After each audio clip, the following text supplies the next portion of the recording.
There has been a ton of news over the last few days of, just different things leaking and news drops happening and this, that, and the other thing. So let's go in and let's check out everything that is going on in the latest news roundup. We got some GTA news, some stuff to talk about when it comes to Red Dead. There's a bunch of leaks that were happening to different companies and such. So let's get into it. So, Arian Kurtaj, I mean, almost shouldn't be saying his name because it is such a ridiculous thing that the kid did. But teen sentenced over Grand Theft Auto 6 hack and leak. 18-year-old was part of a hacking group which targeted large tech firms, including Rockstar, EE, and Uber. So this is from Sky News. Yeah. Teen behind a notorious hack which saw footage of the unreleased Grand Theft Auto 6 game leaked online has been detained indefinitely under the Mental Health Act. So I do believe this is from since this is News Sky, which is I think this is part of like BBC network, I do believe, or something.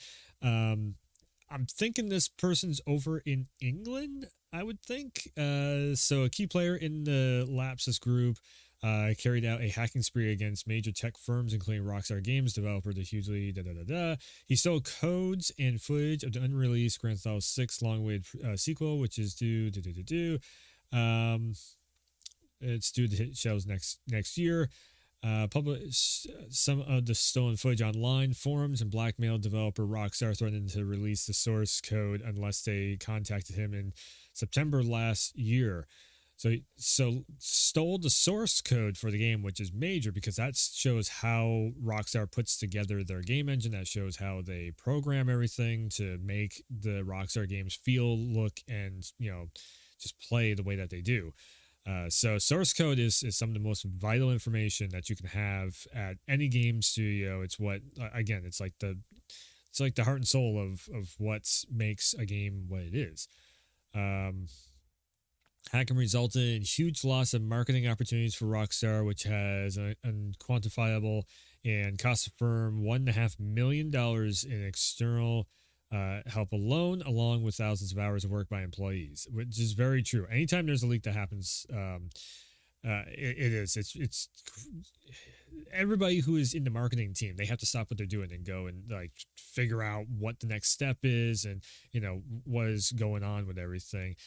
I just noticed that is not where it's supposed to be. Window capture, bring that down to there. There we go. Yeah. It's kind of crazy seeing it. It really sucks. This information here. So the 18-year-old is going to have a life in basically a mental ward going forward for hacking and doing all that. He did it with like a cell phone and an Amazon Fire Stick while being in custody by the police.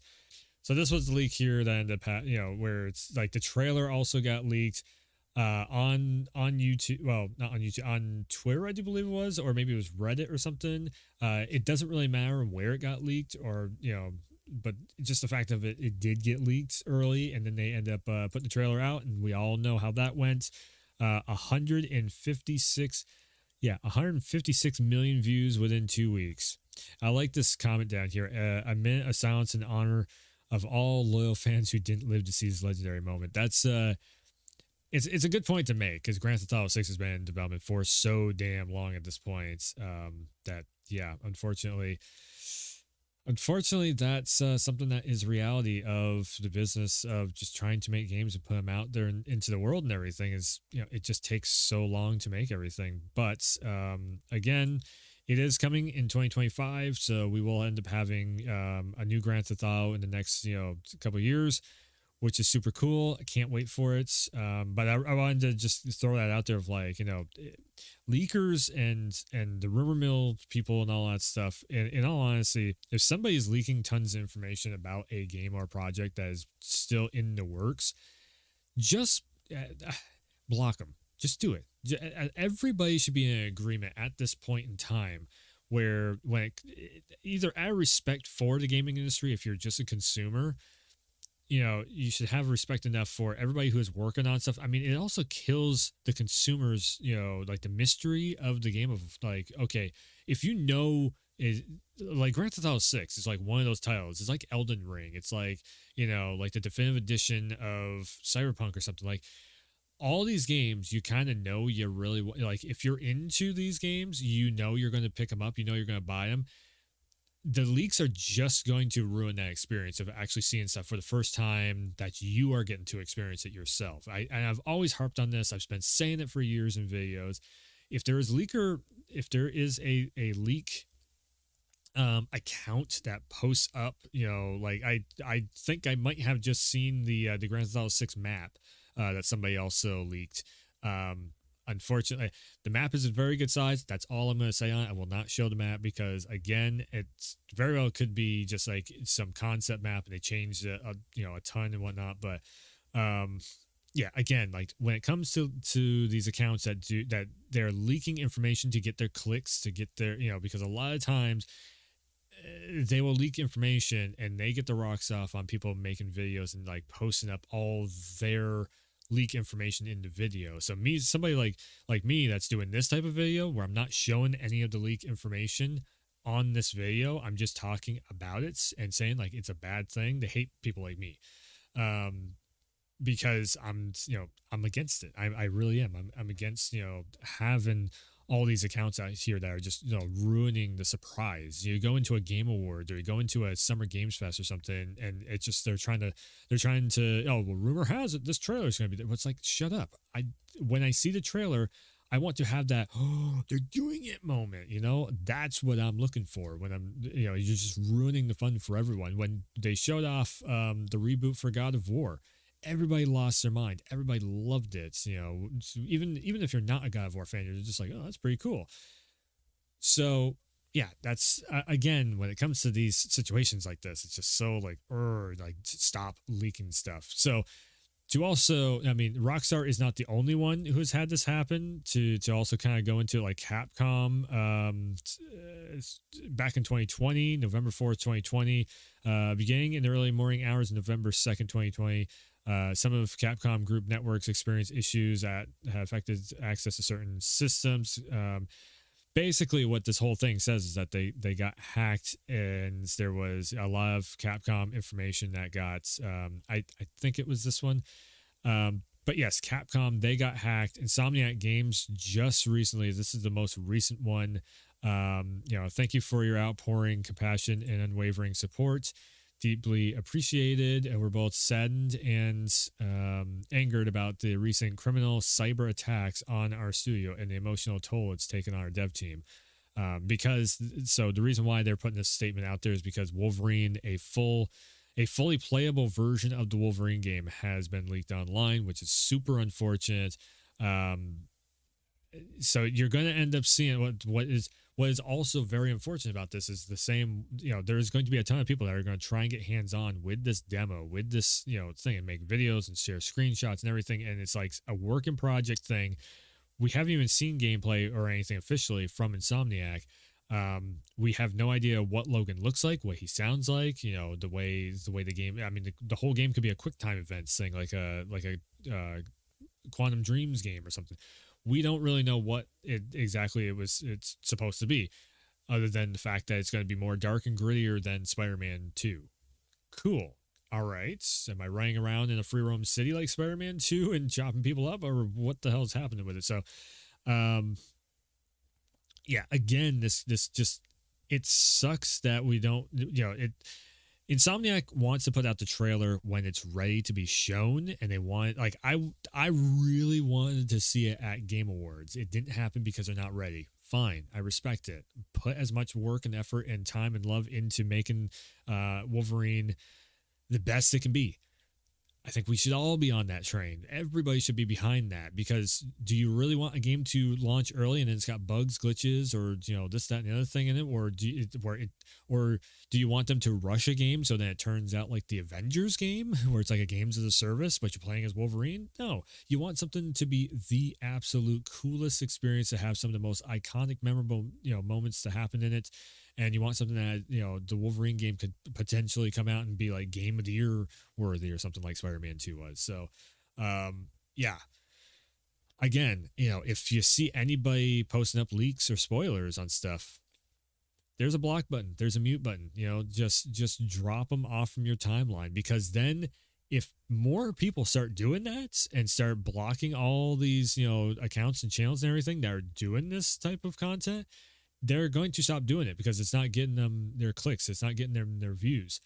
Especially if they're getting paid in one way or the other through ad rev to really boost their engagement on a certain platform, whether it's a YouTube, whether it's an X, whether it's a Instagram or something, who knows, or a TikTok. I think is probably one of the biggest ones out there.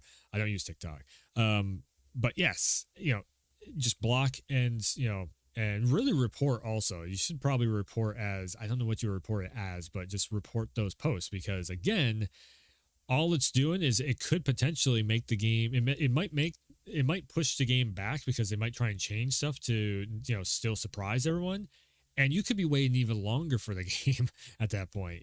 Like all this Wolverine, all this stuff where Wolverine got leaked early, who knows, we might end up having to wait another 6 months on top of the wait. Or even GTA, it might have been like an extra 4 months of development that they threw in on GTA 6 now, because they're trying to change some stuff because of the leaks and the hacks and everything that happened. So yeah, it's totally terrible seeing all that stuff. Something unrelated, but in the realm of new games coming out and have come out, and also games as a service for that matter. So the day before, a very interesting thing that happened with this. So it came out, and it was like within the first few days it was out, from what I was seeing and reading. The whole studio is being shut down, which is crazy. It's crazy to see it. So the day before, which was a game where you're running through cities, grabbing loot and stuff, it was sort of Last of Us-esque. I'm pretty sure I did a Let's Talk where actually I think me and Beard Arsenal sat down and did a bit of a Let's Talk on it, where we're just checking out the game and we had our thoughts on it, and everybody was like, calling the game absolutely trash. I'm not going to show the game. I'm not going to go through and try to find all the video of it. There was a lot of people that worked on the day before. The whole studio was getting shut down, though. But the one thing I really wanted to go in on this was the word of mouth that got around about the day before. Whether the game was as bad as everybody said it was, which it very well could have been, very, very just, not a fun experience with it. There was a lot of people that were still working in that development team. There was a lot of people that was their job, that was their livelihoods. Hopefully the people that had very good intentions on making something really cool, and maybe they just didn't have the funding, or they didn't have the tech enough to make what they wanted to, the overall vision of what they were trying to go for. Hopefully the people that had very good intentions are going to land on their feet and make something even cooler. In big respect for anybody who is trying to work on a smaller project to make something really cool out of that smaller project. But yeah, this says, our dear community, we regret to inform you that the development company, Fantastic, has officially ceased operations, and as a result, the day before will be retired and the servers will be turned off on January 22nd, 2024. As previously communicated, Mytona, as the investor, has been working in collaboration with Steam to facilitate refunds for all game purchases. At least they didn't, just high and dry, just run out the door and be like, haha, we got your money, and run. I saw a few people going like, oh, so it was a scam. It's like, what? No, they're doing refunds. The game didn't perform the way that they needed it to, not wanted it to, but needed it to, for the game to pay off itself. Basically, you spend so much money making it, you need the sales to come back so you can actually turn a profit off. And also, it is a business. It's a product at the end of the day. For any players that have not already had their purchase refunded, Steam will now proactively refund all of those players. Extend our gratitude for the community support throughout the project's life. Unfortunately, without a development team, we had no alternative choice but to officially close the project. We sincerely thanks to all the supporters throughout this journey, and wish you all a happy holiday season. that's another tough one too. Anybody who had a job working there, and it's just before the holiday seasons kick off, it's just before Christmas and everything, and now they're out of a job. They're looking throughout the holidays. They're going to be looking for another development studio to work at. So, again, anybody who had very good intentions that that just wanted to make something really cool happen, hopefully you end up finding your footage. Like, imagine the developers that know how to do a pretty decent job, possibly, that were working there, and they go and work on something like at Ben Studios if they're making another Days Gone type of a situation game or something where it's that's another apocalyptic game that actually worked, and all of a sudden they end up knowing how to do like environment stuff or something, or AI tech or something in the game to make the NPCs work even better or something. It's like one door closes, another door opens, kind of. So talking about leaks and cracks and all this, that, and the other thing. So there was a post that person that is an esports enthusiast, Tekken player, fighting game coach, manager, posted something interesting about Tekken 8. So, apparently Tekken 8 has been cracked. So I'll just read what he was saying here. So this kind of act and supporting this act by using the crack game will only encourage crackers to keep doing that, to crack games. I know that we are all eager to try the full game, but we got all that what we asked for: closed beta, a regular beta, demo. We're so close to release. It's just so sad, which I agree with all this. Games development is a complex and costly process. Developers invest significant time, effort, and resources in designing, coding, testing, and marketing their games. Again, totally agree. The revenue generated from the game sales is crucial for supporting the developers and their future projects. Now, the one thing where I will start to slightly disagree with is the revenue generated from the game sales goes towards the publisher, but then the publisher will see the revenue generated from a game, and if the revenue is at their liking, they will green light the next project, and for that to end up happening. So like Bandai Namco needs to see a decent amount of profit, which of course they're going to. It's Tekken, and then take that and that revenue and greenlight the next project, and then okay, so the game made this much through pre-orders and then actual game sales and everything. Here's the budget for the next game. The publisher is looking at that, not the developers. The developers are asking for more time and revenue to be able to make the project. Cracking a game directly impacts their ability to recoup their investment and sustain their business, especially competitive games. Not true, actually. You would think so on paper, which sure, on paper, okay. But in practice, here's the funny part about the gaming industry. In practice, it actually is something. So cracked games are actually kind of a market. I've heard this from multiple developers. So if a game gets cracked and it is either an indie game or it's a very like Cyberpunk has been probably one of the most pirated games ever, but now it's also starting to turn some of the biggest profits they've ever seen for CDPR. The reason being because at first the word of mouth got around, and everybody was like, "Man, this game is trash. It doesn't work. It's buggy and glitchy and this, that, and the other thing." So as they kept updating, the piracy scene kept also grabbing the updates and pushing, making new versions of the cracked game or updated repacks of the cracked games. And so you kept seeing in the scene, if you will, you would see, okay, updates, for Cyberpunk. And it's not just Cyberpunk, it's like Elden Ring or, just like Armored Core I've seen floating around, like all these games and everything. I know it's like, oh, you're talking about on a video. Oh my God. Especially for indie game developers, that word of mouth that a game is actually really good because, okay, you can go check out, basically cracked games are a way to do a try before you buy situation without the developers having to spend extra time and resource on making a demo. Now the other side of all this stuff too is it takes forever to download a cracked version of a game. I've downloaded a few different Resident Evil games when they weren't working, straight off the bat on PC. As actually Digital Foundry, they did the same thing. They were covering how what was it, Resident Evil Village, I think was the last one, where the de novo was actually working against the frame rates and such because the way it's just implemented in and all that.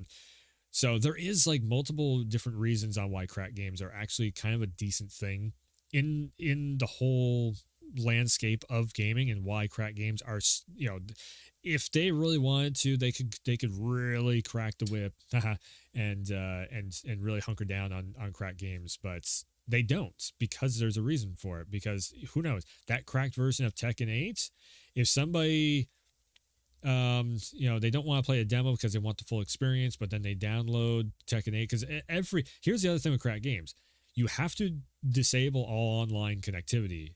So something like Tekken 8, sure, maybe you might be able to experience the full storyline. Sure, maybe you can play 1v1 against friends. But if you want to go online or get any kind of an update from a server at all for the game, so if something is buggy or broke or whatever, unless there is other people in the scene that are going to repack that thing, you might as well go and buy it. If you want to play online, you might as well go and buy it. You want to get all the updates for character outfits and everything, you're going to have to go and buy it. So again, it's like, it's kind of the same deal as like if you're looking at a subscription, or like, I don't want to buy a game first week of sales. That's going to impact sales also. If there's a ton of people going, I'll wait for it to go on an Xbox Game Pass subscription or a PlayStation Plus tier or something like that. I say it too. I play a lot of games off from Game Pass also. There is some games I'll play on Game Pass. I'm just like, man, that was really good. I might actually go and pick that up on the PlayStation if it's over there also, or maybe on the PC, and like pick it up on Steam or something. So again, like, I've seen this take so many times in and around gaming of like crack games are, it's like, it's terrible and this, that, and the other thing. But yeah, it's actually, some of this stuff is just not true. Like, unfortunately, widespread crack and piracy can have a significant negative impact on the gaming industry as a whole. It never does, though. That's the thing. If people really love a game, they will go out and buy it so they can have it in their collection of like, yeah, I own a copy of that. That is one of the biggest things that I see when checking out the forums and everything. Because I do. I keep my nose buried in all the, the crack game scene and everything. I have tried games before via crack because I'm like, I don't think I'm going to like this at all, but I don't want to spend full price on it just to see if I like it. And then I've been very surprised on certain things, like a couple of the simulator games. Similar games get cracked so often, and all the ones that make those games are like, well, they end up seeing a big profit margin off from people trying the game out off from cracked versions, and then everybody's like, oh, this is actually kind of fun, and then they go and buy House Flipper, I do believe was one of those games. It all of a sudden it just went on live stream like Twitch and everything, because somebody gave it a try that way, and then all of a sudden it was like, oh, and then they made like, they made so many more sales off from that. Yeah, it's just it's like one of these things I see a lot of like, crack games are bad, but in all honesty, like I said, there's a lot of developers that rely on the word of mouth of crack games to actually make sales. So let's switch over to another topic here.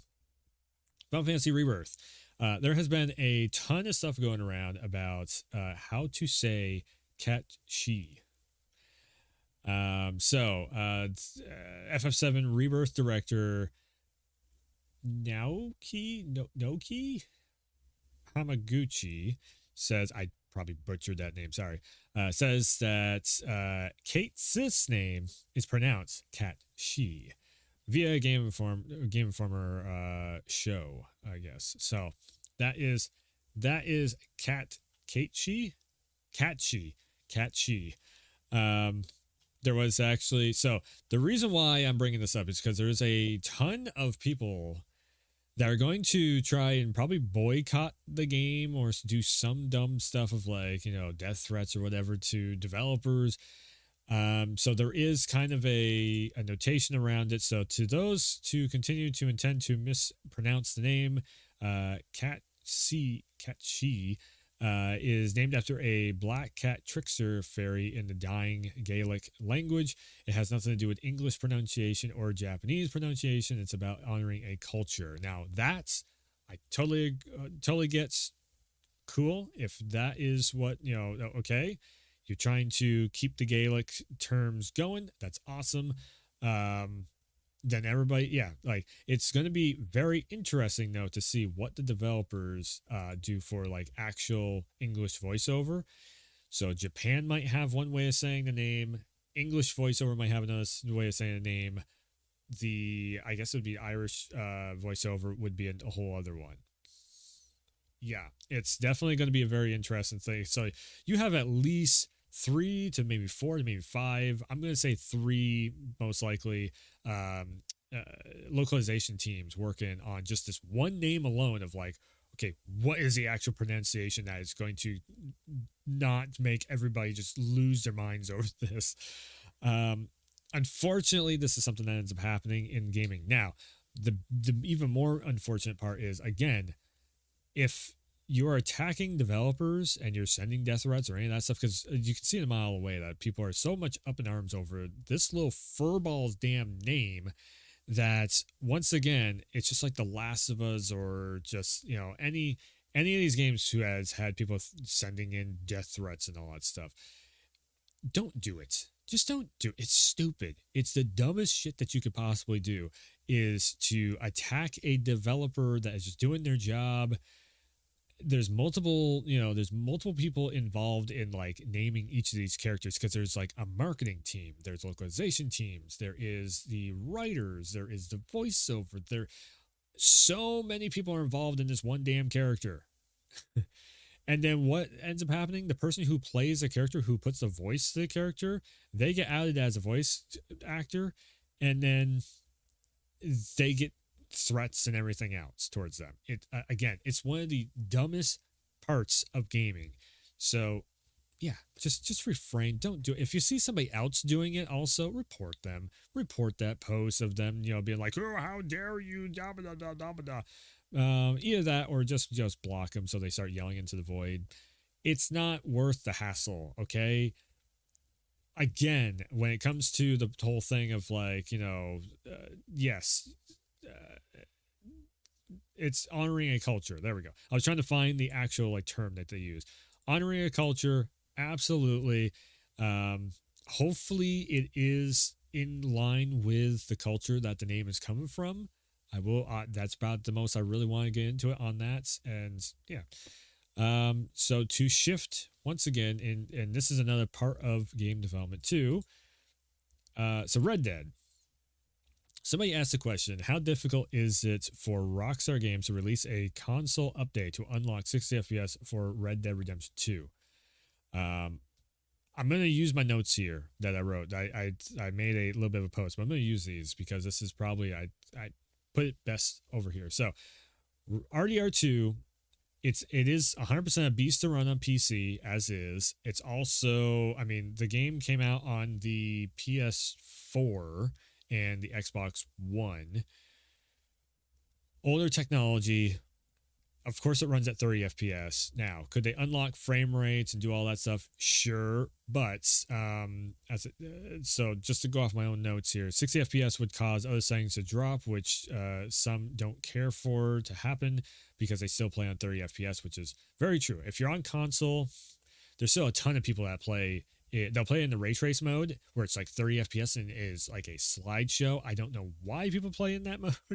They want the extra visual fidelity of ray tracing, which I can kind of get behind that. But really, what the new console, like the PS5 and the new Xboxes and all that stuff, what they're really trying to push for is a solid 60 FPS experience. So 60 FPS, 60 frames per second is going to make the image quality way smoother in motion. If you go 30 FPS and you're playing at full 4K resolution, number one, the smoothness on the motion is getting cut in half, and probably even less than half, because in all honesty, it there's a lot of times it does not, it'll drop it down to like 26 to 28 FPS, and that's even worse than 30 FPS at this point. But also, you're not getting too much more of a smoother, if your TV is 1080 and you're playing a game on like ray trace mode, that's running at like 30 or yeah, well, no, yeah, 30 FPS, and the game is rendering at 4K, but you're using a 1080p display, you are literally shooting yourself in the foot on that. You could get way more frame rate and have the exact same resolution. It's just the technical stuff behind it like that. So one of the last thing too, Rockstar could be working on a current gen version, like a PS5, new Xbox Series version with new features added in, like if they add ray tracing, but then they would also need to patch the PC, which again, yeah, if you add a new feature in for the consoles, you're going to need to add that new feature in for, because I'm pretty sure I'm going to be in the very nearest future here, I'm going to be going back and playing Red Dead for the first time on PC, because I've only played it on the PlayStation. What I'm going to do is I'm going to be looking for ray tracing. I don't think they have ray tracing in, because basically Red Dead RDR2, Red Dead Redemption 2, came out just before the ray tracing craze started up. So, developers weren't using ray trace technology when that game came out. It's like just barely before it started getting really pushed into game development. Now, like half of the games have ray tracing built in, whether it's just like Armored Core 6, funny enough, there's only ray tracing when you go into photo mode. Same thing basically happens with Gran Turismo. It's kind of just like when you're in the replay mode, that's when Gran Turismo has ray tracing. Outside of that, it's not there. It's high frame rates that you're seeing. So yeah, when it comes to Red Dead 2, though, it's a super beast to try and run. There is a lot of settings that they have to turn down. So how much trees, how the tree density, the cloud density, the people density, the how much details are in the roads and the grass and the animals and also hair and fur and all that stuff. So they have to adjust that stuff. If you crank the game up to 60 FPS, you're going to have to turn those settings down. So therefore, you're going to get less visual quality for more smoother motion on screen. So yeah, that's the big trade-off. And do they want to do that? That's the other thing too. They might not want to have their game look rougher on resolution but have a smoother frame rate, even though a smoother frame rate in my book helps out in the long run, because it also gives you better control over the game and all that. If you run something at 120 FPS versus 60, even if you don't fully see the 120 FPS, you are feeling on the controls where you have more active frames, so it's a smoother experience of like when you hit the buttons and such. Even mouse and keyboard too, like when you are performing the actions from the button press to the screen, and when stuff happens on the screen, there's less latency because you have higher frames, so it's just smoother motion and everything. Higher frame rate always helps more over the top of resolution, always. But when it comes to Red Dead, like I said, how much give and take is Rockstar willing to do there? That's, Grand Theft Auto 5, well, they did it for GTA 5, why don't they do it for Red Dead 2? Well, GTA 5 was a Xbox 360 game that has been basically ported over to current gen games. So everything in that game, it's already running off from lower resolution, just everything in the game is lower resolution when it comes to the image quality of everything. Yeah, you're looking at 2 generations ago when the game actually was designed for. So of course you can push the frame rate higher because the visual fidelity overall of everything is just like the mapping of all the imagery is just not quite as, it's not quite 4K and everything. Red Dead 2 it's probably like 8K textures. There we go. That's the word I'm looking for. It's like it could be anywhere from 4K to 8K textures. And it's trying to load that while also fast loading with no loading screens, while also trying to run at a stable frame rate, while also loading up everything in the background, while also loading up everything in the sky when it comes to cloud coverage. And also it's trying to, make sure that if there's cloud coverage, that the lighting looks the correct way and everything. Again, games are very hard to make. This is one of the coolest mediums ever because it is so damn technical to make. You're experiencing it firsthand. It's super technical, and everything has to come together and make a visual masterpiece to happen. That's literally what Red Dead Redemption 2 is. It's some of it is smoke and mirrors, but a lot of it is a visual masterpiece. So yeah. When it comes to that question there of like, you can just unlock the frame rate, it's a little more complicated than just that. I've heard multiple developers talk about that stuff when it comes to, I mean, even Fortnite, them trying to bring everything from Unreal Engine 4 to 5. The thing is with Epic, though, is they have a ton of developers. They have a ton of resources that they can grab from to end up, making it all work. So Rockstar, sure, they should have, the funding to do it, but do they have the actual, like, know-how in the developers and everything? Because in all honesty, ray tracing is a new technology. To the extent of how we use ray tracing now, it's a new technology. And stuff like nanite and everything in Unreal Engine 5, that helps a hell of a lot. Like, I was just watching a video where one person is making a game in Unreal Engine 5, and the engine itself is kind of doing most of the heavy lifting for that one person making the game. That's super cool. I don't know if I'm pretty sure it's a Rage engine that Red Dead, and well, that's the Rockstar's engine. I'm not quite sure how that engine fully functions and everything. It could be very hard to actually, turn up the FPS without the game going in fast forward mode or something. That's another big one. That's the reason why Bloodborne, like, they cannot mess with the frame rate in Bloodborne, because the game will act all weird and everything on the speed at which the animations play and all that. So could be any number of factors. I'm not a developer. I've never worked on a Rockstar game, but I do know a lot about what they go through in developing. I don't know how to code, but I know the ins and outs of what they got to do to make the game engines, run. So anyways, that was a very long Let's Talk. I will have another semi-long Let's Talk coming up too very soon.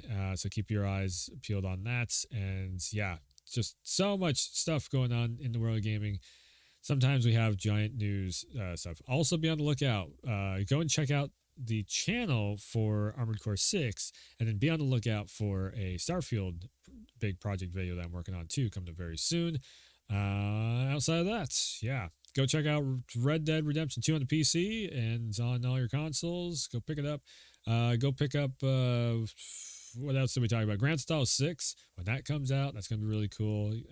It's not quite pre-orderable yet, so also that's another thing too. I guess a side note, when it comes to pre-orders on games, do it. Why not? It actually helps out. Talking about crack games, pre-orders on games actually does help out in the long run. There's a lot of people who are like, oh, it doesn't do anything, this and that, but if the pre-orders are very high on a game, in the early, as soon as the game goes on sale for pre-order, if those pre-orders are through the roof, then there is a good chance that they will end up having more funding to do something in the tail end of development and make the game, it's like the level of polishing that they can do on a game because of pre-orders being so high. That's also another factor. It's a different factor and another factor in the whole process of game development. So yeah, definitely wish list on Steam and go pre-order stuff, on your favorites platform of choice. We'll say that. So with all that, make sure and hit the sub button. Almost at the 500 mark or something like that. Yeah, we're almost at the 500 mark. So go and hit the like button and stuff. And sub button especially helps out the channel getting in the algorithm even more. So if you liked any of this that I did in this video, like I said, sub button, like button, and yeah, thanks for tuning in, thanks for stopping by, and as always, I will see ya next time.